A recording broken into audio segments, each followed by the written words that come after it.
Shot in the spring of 1978, director John Carpenter and writer Debra Hill created something iconic. Budgeted at only $300,000, it was a financial huge success. It blew up the box office faster than an atomic bomb, making it one of the highest and most successful franchise movies in history, Halloween.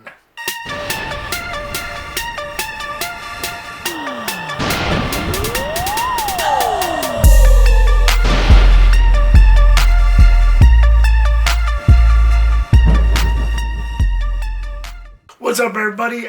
I thought I'd take this time to step away from the Rob Zombie film series review and start with a Halloween film series review. With Halloween Ends just around the corner, I figured why not? Now, I really should have started with this instead of the Rob Zombie film series review because he didn't really make that much. Felt like that was a little too premature, but don't worry. Rest assured, they'll get done regardless. And following, just like what I said with that film series review, a ranking will follow for the Halloween film series review, so stay tuned for that. After killing his sister 15 years prior to the events of the film, an escaped mental patient, Michael Myers, returns to the small town of Haddonfield, Illinois, to kill again. So this is the second horror franchise that I've watched behind Scream. I was probably around 12 or 13 years old. I was a little tyke at the time. And I remember watching my VHS tape constantly. I may be over-exaggerating here, but I think I watched it to the point where it actually broke. Literally. It was a very creative movie at the time of its release. That being said, let's start off with the positives for John Carpenter's Halloween. It was a very original idea at the time. The thought of this mental patient escaping after years after killing his sister at the age of 6, and he spends all that time in a mental ward only to escape 15 years later to start killing again, killing these babysitters, which the original title for this movie was actually The Babysitter Murderers, if I'm not mistaken. That was the original title. But yeah, that's basically what this movie was. It was very creative at the time of its release. Director John Carpenter and writers Debra Hill, who John Carpenter also wrote this with, they came up with something iconic. It was something that would set the motion in the horror community for years and eons, and probably until the end of time. It opened up whole new possibilities in the horror community. Now, with Friday the 13th, that one was actually inspired by Halloween and so many others like Freddy and Pinhead and all them, all these other great slashers, Chucky. All these other great slashers were inspired by this film. So anybody that has ever worked on any movie, which I'm sure they probably have, on any of the Friday the 13th, any of the Chuckies, any of the either the Leatherfaces, even though the original Texas Chainsaw Massacre came out before this, Halloween was really the one that set it off, that really exploded everywhere. So they should be thanking this movie. They should be thanking the man himself, John freaking Carpenter. It really set an awesome precedence. It paved the way for sure. I gotta talk about Michael Myers. What's doing a film series review talking about Halloween without talking about that main villain? So yeah, we have Michael Myers, the escaped mental patient that escapes after 15 years and goes on a murdering spree, basically. It was a great introduction to this villain. It was a great introduction to this, what became of a very iconic character in the horror community, or in Hollywood in general. Like I said, this guy paved the way for so many other villains, like Jason, Freddy, Chucky, all the other main slashers that Hollywood has graced us with. So all thanks to this guy, all thanks to Michael. But again, you get this great opening scene to where you have this POV shot. The shot where you see everything from Michael's point of view. And this is actually the first movie I've ever seen filmed like that. This is the first movie I've actually heard of that term, point of view. And it was very well done. You know, you see him staring at the house right after the beginning credits end, and he's just slowly walking to the house. He sees his sister and her boyfriend inside the house, and he looks up at the top where his sister's bedroom is. She turns off the lights, and then you get that iconic score which is like very instrumental. And it just really added to this film, to the character itself. So he goes in, picks up the butcher knife, goes upstairs, and then you see the magic happen. And that's, him stabbing her several times. And it actually shows a shot where it does like this, and you see him do like that. And it was very iconic. It was just very iconic. It's just one of those magic movie moments in film history that you never really forget. It really set up what kind of movie this was.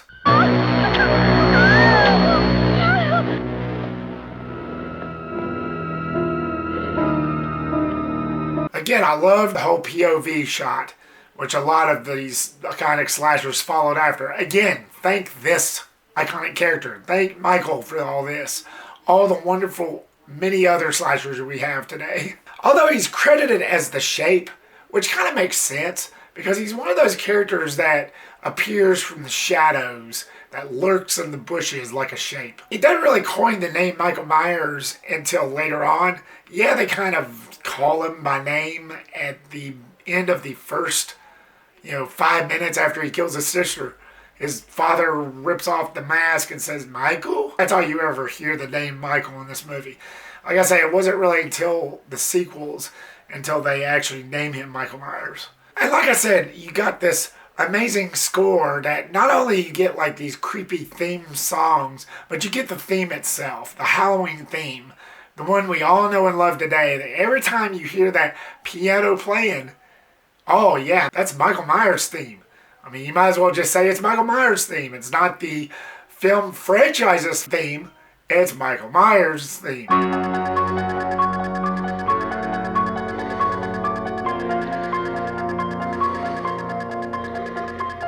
But not only you get that, you get all these creepy-ass scenes with him lurking in the bushes, and all these other scenes to where he's looking in the window from a distance, and you always hear that synthetic, I don't know what to call it, but John Carpenter, he scored this. He scored this as well as wrote and directed it. He gave it his all in this. And this was very early on in his career. But he scored this, and it's just the way it played out. It's very it's just high pitched. I don't know what instruments that he was using, but it was very iconic. It was very, very awesome. It was very good. It was a very great history behind the mask, behind Michael Myers' mask. It was a great iconic mask, one that's lived on in our hearts forever. It's very iconic. They tested 2 masks. One is the one that you see at the beginning as him as a 6-year-old when he's killing his sister. That little clown mask. It tested creepy. It tested okay. But then they came across the white mask that we all know and love today, which is actually modeled after Captain Kirk. I'm not a Star Trek fan, but I know of William Shatner, who played Captain Kirk.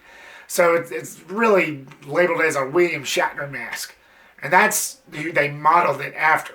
That's who it's really modeled after. That was a very wise decision. If they would have went with that other mask, with the clown mask, it would have been as iconic. It probably would have lasted like either this movie or like the next movie, and then we wouldn't have seen any more Michael Myers. That would have been a career killer for that character. So with the white mask, makes sense because it's emotionless. It's no expression. Blank, pale, emotionless face. It really does fit the character. And it was a very wise choice. Very wise decision from the filmmakers that they went with that one instead. In other words, in short, it fit the character perfectly. And we have Dr. Loomis, played by the great Donald Pleasence. He was always the life of this movie, of this franchise, actually. No one else could have pulled this character off, which is why I was a little pissed off in the Rob Zombie versions. I never really was that quite satisfied with Malcolm McDonald's portrayal, especially the second one. That one does not exist. That interpretation can go screw itself. Donald Pleasence played Dr. Loomis with such grace and such respect of what John Carpenter was trying to do. And he's just this guy that's trying to warn everybody about this evil. This evil out there. Tries to warn the sheriff. And not to mention that iconic line he does. I spent 8 years trying to reach him. and then another 7 trying to keep him locked up because I realized that what was living behind that boy's eyes was purely and simply evil. That line is just so iconic, which is another reason why I got pissed off at the Rob Zombie version, because Malcolm McDowell could never get that right. Nobody can. Donald Pleasence is the man. He was always convincing. He was always an important character. He was Michael's doctor, and he knows more about this evil than anybody else. And it's funny, like, speaking of that line, Loomis's fancy talk, and that's what the sheriff actually described it, like, more fancy talk. And I thought that was pretty funny, but doesn't mean he's not right, because he is. And you got Jamie Lee Curtis. Great final girl. She's one of the OG Scream queens. She played this part very well, and she definitely gave Michael a run for his money. After she finds the bodies of her friends in the final act, she starts screaming, and then Michael appears from behind her from that black room, and then, like, scrapes her with the knife. She falls down in the stairwell, and then she starts chasing her and throughout the streets. She tries to make sure that the kids are okay, and she gets locked up in a closet, and she stabs Michael with a hanger, and then grabs a hold of his knife and stabs him in the chest. Yeah, she put this guy through a ringer. He has met his match. She was terrific. She was definitely terrific.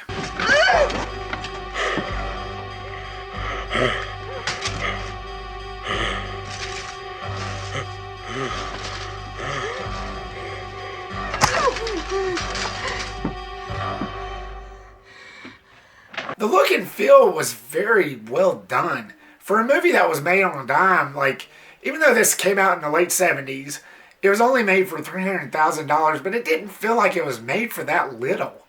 Even back then, I know they went past $1 million, like probably a little past $1 million, a lot lower now. But even then, I know they went past just a little bit of $1 million to make movies. But this one, it looks so good that you wouldn't think it was made for that cheap. The way the lighting was, and especially the dark scenes, and it's funny, the crew actually claimed that they wanted more light, but they couldn't afford it. No, you didn't. No, you really didn't. It looked fine. In a way, it was perfect. You didn't really need to tweak anything. The way it was made is perfect the way it is. That autumn feel with the leaves on the ground. You see pumpkins, and you definitely know it's a Halloween movie, that's for sure. Especially in this little town with the setting and all. It just felt right at home, especially for an original pitch. As much as I praise this movie for all of its iconic kick-ass presence, I still had my issues. Now, these are going to be small and minor. Now, let's get into the mix, the tone. I understand the tone that John Carpenter was going for. I understand that it was more like leave it up to your imagination. But this movie does kind of get a little draggy. The movie spends half the time with you seeing Michael in the distance looking at somebody, or the girls walking down the streets of Haddonfield just talking to each other, and just those long drawn out shots of Michael looking up in the window. Yeah, that's all you really get. But for me, for an original idea, especially for the time that it was released, it really worked. It was a good build-up. Yes, that's all you get is a long drawn-out build-up, but it works for the type of movie this was, and especially for the start of this iconic character. Plus the fact that you hardly see any blood other than a dead mechanic that you see on the side of the streets and some bushes with just a smidge of blood. But other than that, that's about it. Maybe a body hanging from a closet door or whatever. But other than that, that's about it. Remember that Texas Chainsaw Massacre was about the same. Only it showed a lot more corpses in that film, but it was bloodless too. But again, for a start of an iconic character of this magnitude, especially knowing how the sequels turned out and kind of built up, some not so much, it still worked for this film, for the tone of it. And I only have one negative. I never got the whole Michael Myers driving thing. Now, this is what made more sense to me personally, in the Rob Zombie films. He never drove in those. Those made more sense to me in that sense. You're talking about a guy that spent 15 years in this mental hospital, being guarded 24 hours a day, 7 days a week. When would he have time to drive? Now, they actually did kind of try to explain that a little bit in one scene with Dr. Loomis and some other doctor as they were exiting the hospital shortly after they escaped. But it really wasn't that clear. It never made sense to me. They explain it briefly, but then they move on from there. Sam Haddonfield is 150 miles away from here. Now, for God's sakes, he can't drive a car. He was doing very well last night. Maybe someone around here gave him lessons. I know what gears to use, even though I'm a psychopath. You know, that should be the furthest thing from my mind, but I still know what gears to use. And I know what a steering wheel is. Okay, yeah, still don't buy it. All in all, guys, Halloween is a masterpiece. It's definitely a worthy start to an amazing franchise that definitely made its presence known and should be put on a pedestal. So John Carpenter's Halloween 1978, were you a fan? Did you find this to be a worthy start to an iconic character? Or did you find this not so worthy? Did you find any of the other movies or any of the other sequels better than this one?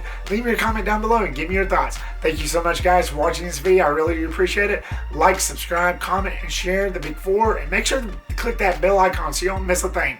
And I will see you on the next one. Peace.